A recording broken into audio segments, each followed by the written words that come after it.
Merhaba arkadaşlar, ben Çağrı. Yepyeni bir Whiteout Survival videosuyla tekrardan sizlerleyim. S16 kahramanlar geldi. Barut Ahmet geldi. Her şey hazır. Hızlıca S16 kahramanlarına göz atalım. İlk başta nişancıya bakıyoruz. Orman büyücüsü gibi bir şey yapmışlar görüntüsünde, değil mi kanka? Evet, evet. İyi bir konsept olmuş, güzel. Oğlum çok güzel olmuş ya. Aisling. Ya da fark ettiysen hani yeni nesillerde üzerine tasarım olarak çalışıyorlar. Yani belli oluyor. Kesinlikle ilk genlerin kahramanlarına göre çok inanılmaz gösterişli ya. Şeye bakalım. %2131 saf istatistiği var 2030. kanka. Aa, bu ne ya? Çok acayip yani. Aşırı absürt. O zaman arena yetenekleriyle başlayalım. Fırlattığı hızla büyüyen bir tohum. Zyra gibi herhalde LoL'deki. Yanındaki düşmanları sarmalayarak %280 alan hasarı verir ve 2 saniye boyunca sersemletir. Çok iyi. Hem alan hasarı hem 2 saniye sersemletme atıyor kanka. Çok iyi değil mi? Hmm.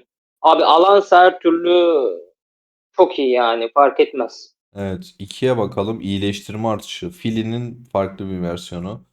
Ne O diyor? çoklu iyileştirme oranı. O sırada sağlığı en düşük olan müttefik kahramanı %200 bir de. Allah %200 Allah. oranında iyileştirir diyor. Çok iyi. Öndeki Çok iyi lan. piyadeyi Oranı çok. iyileştirecek yani direkt.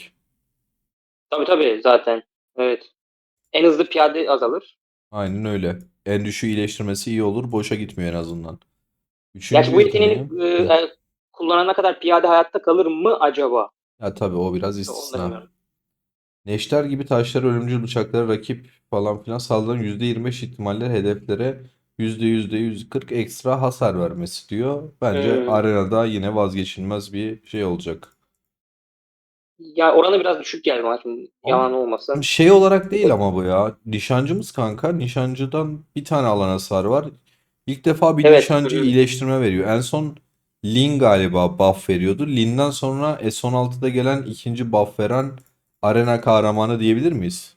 Hani Lin tabii 9'da ki şey var. Kura mı? debuff Yok. veriyordu. Evet.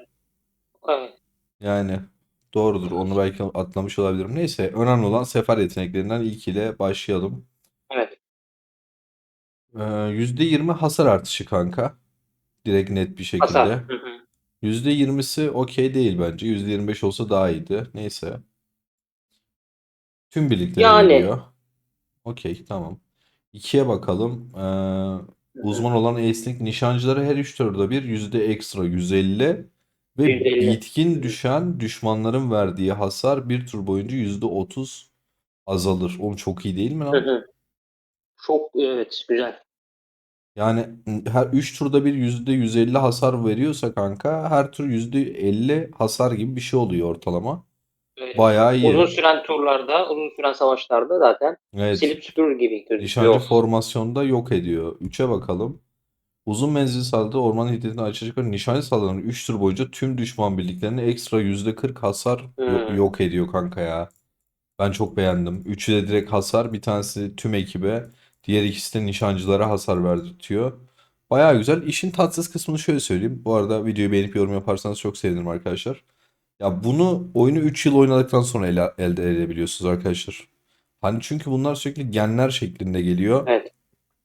İşte Gen 1 birinci gün, Gen 2 50. günde geliyor. Gen 3 120. günde geliyor. Bu S16 üçüncü yılda falan geliyor ortalama herhalde.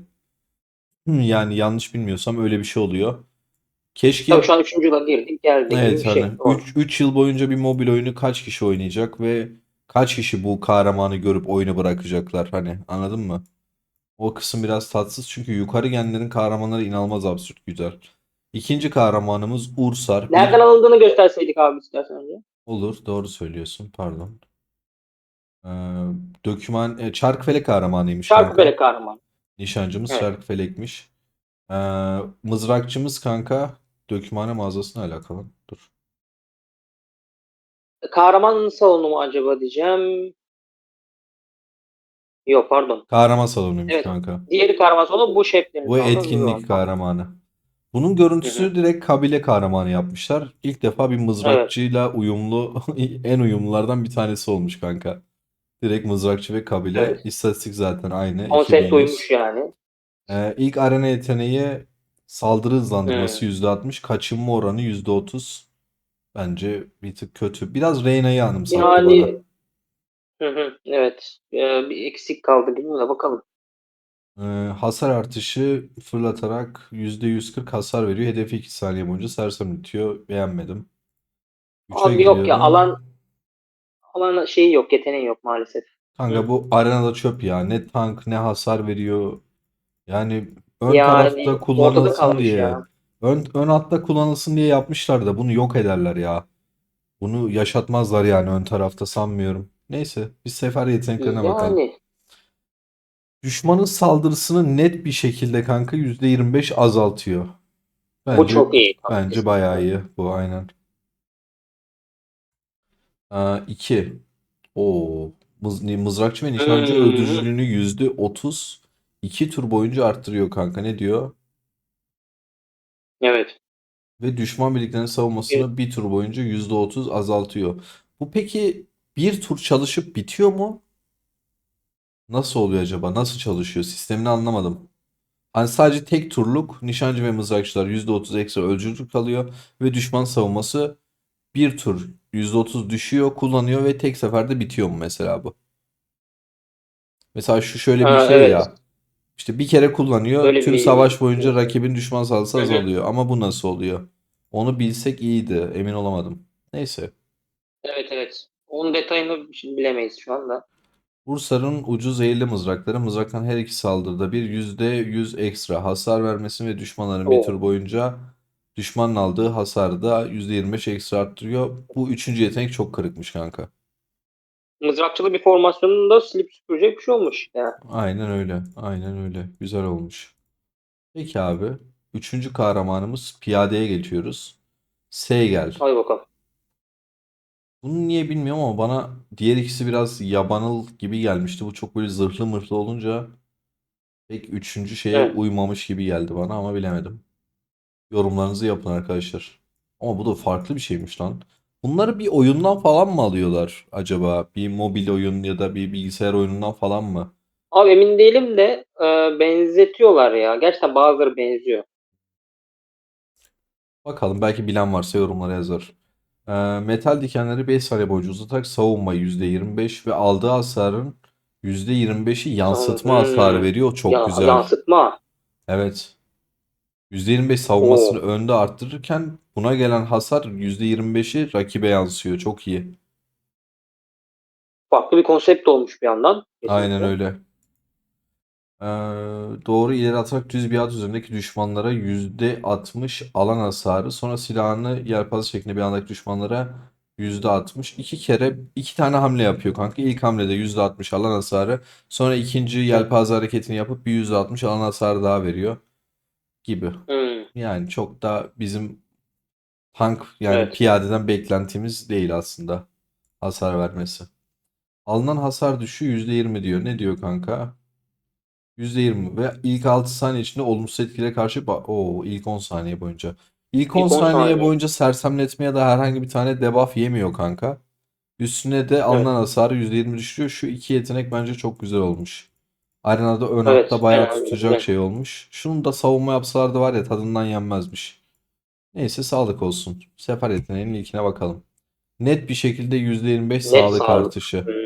Çok iyi. Aynen geldi Petri'nin ilk yeteneğini koymuşlar kanka buraya. Tamam. İkiye Yani işte geçelim. Piyade abi üstüne saldır. koymuyorlar. Ne yapalım ya? Ne diyor abi? Piyadelerin saldırısını %20 azaltıyor kanka. Düşman mızrakçı ve nişancıların saldırısını da %35 azaltıyor. Piyadelerin saldırı gücü %20 azalır ancak kazanılan koruma sayesinde. Abi bu bize zarar verir sanki, ben anlamadım. Kanka bu bizim piyademizin saldırı gücü bence %20 azalıyor. Rakip Evet. mızrakçı ve nişancının da %35 hasarı düşüyor. Eğer böyleyse çok iyi. Bizim zaten piyade saldırısına Hmm. ihtiyacımız yok. Evet, gerçi ihtiyacımız yok. Rakibin mızrakçı ve nişancısının %35 hasarın azalması inanılmaz iyi ama. Bu oyunda ilk Tamam, o zaman defa biz böyle bir yetenek geliyor. evet. Biz piyade saldırısından vazgeçelim. rakibin yine 35 düşsün. Tamam, olur olur. Bu Kesinlikle. çok iyi kanka, ne yapayım? İsterse piyade saldırısı 100 düşsün, %100 düşsün. Hiç sıkıntı yok. Çok iyi, güzel. 3'e geçelim. Normal alınan hasar %25 düşüyor. Alınan yetenek hasar düşüyor. %30 düşüyor. Wuming'in Hmm. yeteneğini alıp Düz koymuşlar moving. kanka. Wuming de Gen Yani 6 piyadesi arkadaşlar. Onun yeteneğini koymuşlar. Yani bunun çok iyi çalıştığını söyleyemeyiz aslında. Çok beğendiğimiz bir şey değildi. evet. Ama yani bilemedim. Ama en azından İkinci bu yeteneği bu güzel geldi tamamen bana. savunma kanka. Bu tamamen savunma. Bu da tamamen savunma. Aynen. Dümdüz piyadeden istediğimiz şeyi vermiş bize ya. Üçü de hayvan gibi savunma aslında. Net 125 sağlık veriyor. Net bir şekilde alınan hasarı düşürüyor. Alınan yetenek hasarını Evet. düşürüyor. Üstüne bir de kanka düşman mızrakçı ve nişancısı saldırısında %35 düşürüyor. En bozuğu bu açıkçası bence. Sağ taraftaki sefer kısmı için söylüyorum. En kırığı bence bu olmuş. Sonra nişancı olmuş, sonra Evet. mızrakçı olmuş. Ya benim düşüncem. Piyade hakkını veriyor abi. Savunmaysa savunma diyor yani. Tabii. Evet. Çok çok da abartılı bir şey beklemek lazım. Görevini yapsın yeter diyor. O açıdan iyi. Kesinlikle. Yani ama dediğim gibi işin tatsız kısmı tamamen şu. Biz bu kahramanları ne kadar görebileceğiz ya da ne kadar deneyimleyebileceğiz savaşlarda.